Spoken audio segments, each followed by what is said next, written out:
Hey guys, welcome back to my next video. Now today I'm going to be talking about something in Advanced Warfare that I've never talked about and not many YouTubers ever talk about, and it's actually the stats of your gun.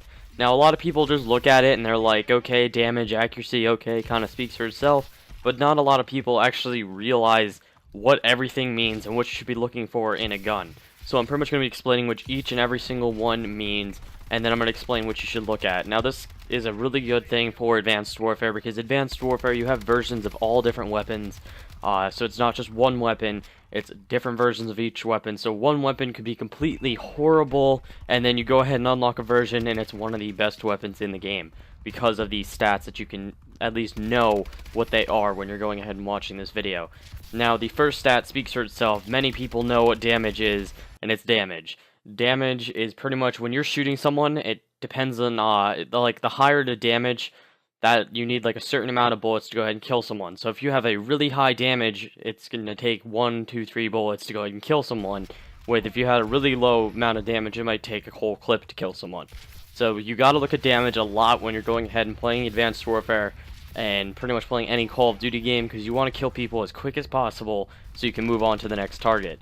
Now the next one is accuracy. Now this is the recoil of the weapon. Now when I was looking at accuracy, I had no real clue of what it was, so I had to do some searches and stuff like that, and I found out it is the recoil of the weapon. So if you have a really low accuracy, when you're going ahead and shooting, your gun's going to start moving up and up and up and up, and then it will go ahead and pretty much become unshootable, and you'll have to either stop shooting, let the gun go back down and shoot again, or you're going to go ahead and have to reload. Now pretty much that's accuracy. The next one is fire rate. Now fire rate is pretty much speaking for itself. It shoots faster when higher. So the higher your fire rate, the faster your gun's going to shoot. Now this goes pretty much hand in hand with damage, because you can have a really low amount of damage, but you can have an extremely high fire rate, so you'll be shooting just as much as someone with really high damage and low fire rate.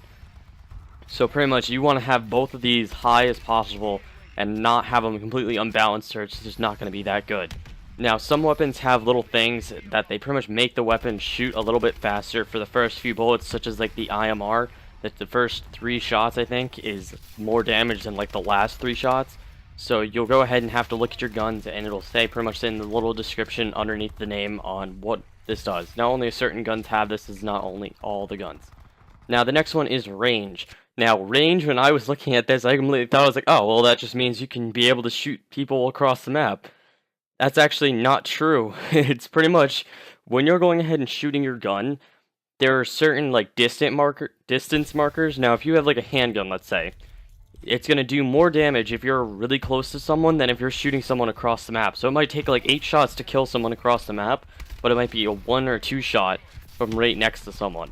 Now pretty much there's 3 different like amounts per gun. I don't know the exact amounts for every gun, I just know that it's higher the closer you are, depending on your weapons.